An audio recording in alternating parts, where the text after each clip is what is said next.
ሰላም እላችኋለሁ ወንድሞቼ እህቶቼ፣ እንዴት ናችሁ? የቪዲዮ የሚደርሳችሁ ሁሉ እንዴት ናችሁ? ትላንትና እሁድ ነው። እግዚአብሔርም ካረዳችሁ እንኳን እግዚአብሔርን አመለካችሁ። ሕዝባችን እግዚአብሔርም ካረዳችሁ እላለሁ።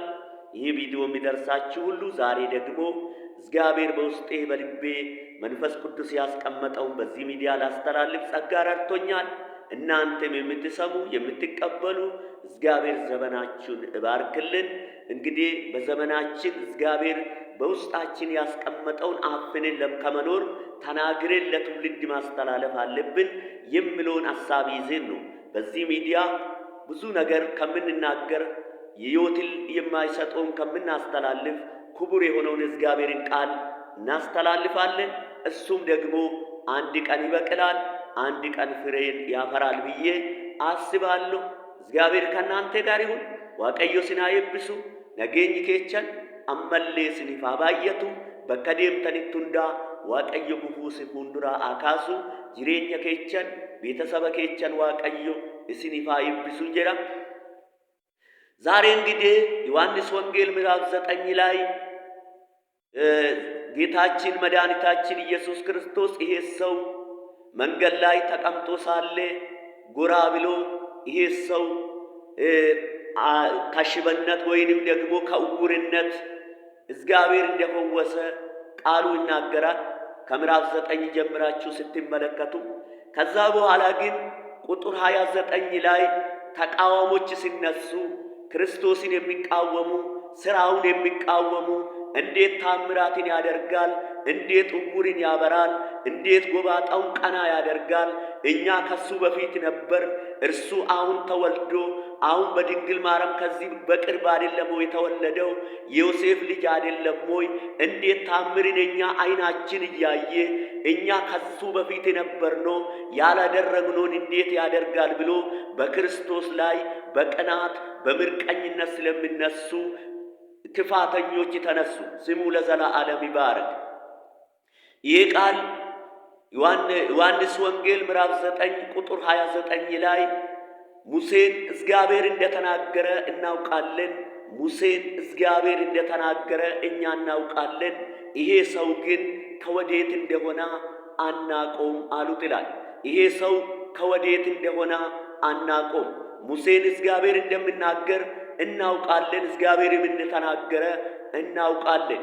ይሄ ሰው ግን ከወዴት እንደመጣ ከወዴት ብቅ እንዳላ አናቆም ብሎ ክርስቶስ ሲቃወሙት እንመለከታለን። ስሙ ለዘላለም ይባረክ። የሰው አይን ከታወረ አዳኙን ይቃወምና ተከታዩን ያወድሳል። ለዚህ ነው እንግዲህ እግዚአብሔር ሙሴ የእግዚአብሔርን ድምፅ የሚሰማ ባራ ነው። ሙሴ የእግዚአብሔርን ታምራት ምክንያቱም እግዚአብሔርን ጠርቶ እግዚአብሔር ሆይ ይሄን ባህር ክፈል ወይንም ይሄን አድርግ ካለ እግዚአብሔር ለሙሴ ይታዘዝለታል፣ እሺ ይላል። ምክንያቱም ሙሴ የተቀደሰ የእግዚአብሔር ባራ ነው። ግን እንደ ኢየሱስ ክርስቶስ አልተላከም።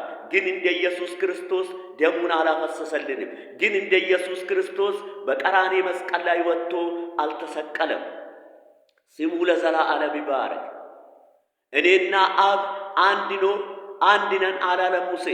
ሙሴ እግዚአብሔርን ይሰማል እንደ ጓደኛ። ሙሴ እግዚአብሔር ለሙሴ ሲናገር ነበረ፣ እግዚአብሔር ቃል ይናገራል። ነገር ግን ሙሴ እንደ ኢየሱስ ክርስቶስ አብም እኔ አብ ጋር ነኝ፣ አብና እኔ አንድ ነኝ ማለት አልቻለም ሙሴ። ምክንያቱም ሙሴና ኢየሱስ ክርስቶስ የተለያዩ ናቸው። ስሙ ለዘላለም ይባረክ። ወልድ ከአብ ጋር አንድ ሲሆን ሙሴ ግን እንደ ወልድ ሊሆን አይችልም። ምክንያቱም ሙሴ እግዚአብሔር ባራ ነው። የእግዚአብሔርን ቃል ይሰማል። የእግዚአብሔር በቃሉ በአካሉ ይናገራል። ግን እንደ ኢየሱስ ክርስቶስ አይሆንም። እነሱ ግን ሙሴን እግዚአብሔር እንደተናገረ እናውቃለን አሉ። ሙሴን እግዚአብሔር እንደተናገረ እናውቃለን። ይሄ ሰው ግን በቅርብ ነው ብቅ አለው። ይሄ ሰው ግን አሁን ነው የተነሳው። ይሄ ሰው ግን አናውቀውም ብሎ ሲደመድሙትና ሲቃወሙት እንመለከታለን። ዛሬም እንዲህ አይነቶች አይጠፉም። ስሙ ለዘላለም ይባረክ። ይሄ ሰው ከየት ነው ብቅ አለው? ይሄ ሰው የት ትምህርት ቤት ነው የተማረው? ይሄ ሰው ከየት ነው ተቀባም ብሎ ወይንም የእግዚአብሔርን ቃል ለመናገር ማን ነው ስልጣንን የሰጠው? ብሎ የሚናገሩት አይጠፉም። ስሙ ለዘላለም ይባረክ። እኛ ለሕይወታችን ብለን እንናገራለን። ምክንያቱም እስከ ዓለም ዳርቻ ወንጌል ስበኩ፣ ቃልን ተርኩ ብሎ ስለተናገረ ገና እንናገራለን። እንደውም አልተናገርንም፣ ገና እንናገራለን። ስሙ ለዘላለም ይባረክ። ገና ቸርነቱን እናወራለን። ገና ጌትነቱን እንተርካለን። ገና ደግነቱን እናወራለን። ስሙ ለዘላለም ይባረክ። እኛ ሙሴን እግዚአብሔር እንደተናገረ እናውቃለን። ይሄ ሰው ግን ከወዴት እንደሆነ አናቀውም አሉት ይላል። ሙሴ ታምራት ስላላደረገ፣ ሙሴ ዕውር ስላላበራ፣ ሙሴ ጎባጣ ስላላቀና አልተቃወሙትም። ሙሴ የእግዚአብሔር ፓወር እሱ ላይ ቢሆንም እንኳን ታምራት እንደ ክርስቶስ ታምራት አላደረገም። ዕውርን አላበራም፣ ጎባጣን አላቀናም፣ የተለያየ ነገርን ክርስቶስ ያደረገውን አላደረገም። ስለዚህ እሱን አልተቃወሙም። ዛሬም ታምራት ሲጀምር ነው የሚቃወሙ። ዛሬም የሆነ እግዚአብሔር ከአንተ ጋር መሆኑ ሲገልጥ ነው የሚቃወሙ። ዝም ብሎ አይደለም የሚቃወሙ። አብሮ አረቄ ሲጠጣ አይቃወሙ። አብሮ ጠጅ ሲጠጣ አይቃወሙ። አብሮ ዝሙት ሲሰራ አይቃወሙ። አብሮ ስትሰርቅ አይቃወሙ። የሆነ የክርስቶስ ወገን ስትሆን፣ የክርስቶስ ተናጋሪ ስትሆን፣ ስለ ኢየሱስ ክርስቶስ መመስከር ስትጀምር፣ ቸርነቱን ለማውራት ስትጀምር ተቃዋሚ ይነሳል። በዛ ጊዜ እግዚአብሔር ከአንተ ጋር መሆኑን ይመሰክራል ማለት ነው። ስሙ ለዘላለም ይባረክ። እግዚአብሔር ከአንተ ጋር መሆኑን ወይም ከአንቺ ጋር መሆኑን ይመሰክራል ማለት ነው። ስሙ ለዘላለም ይባረክ።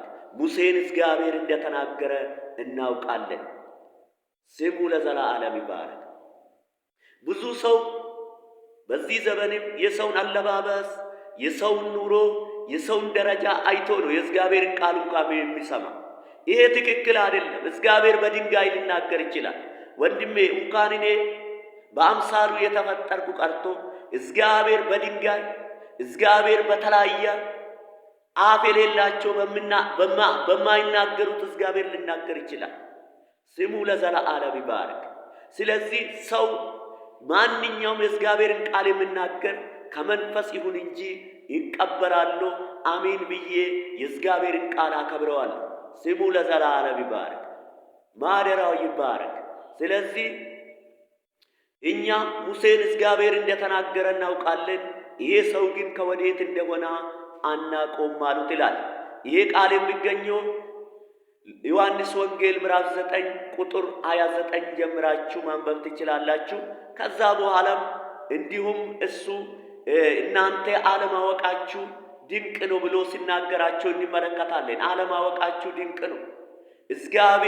እግዚአብሔርን የሚፈራ ፍቃዱን የሚያደርግ ሰው ቢኖር እግዚአብሔር ይሄን ነገር ያደርግበታል እንጂ ታምርን እንዲያደርግ ስልጣንን ይሰጠዋል እንጂ ለኃጢአተኛ ስልጣን ሲሰጥ፣ ለኃጢአተኛ እግዚአብሔር ሲደግፍ፣ ኃጢአተኛው ሲያበረታታ አላየውም ብሎ ሲመልስለት እናያለን።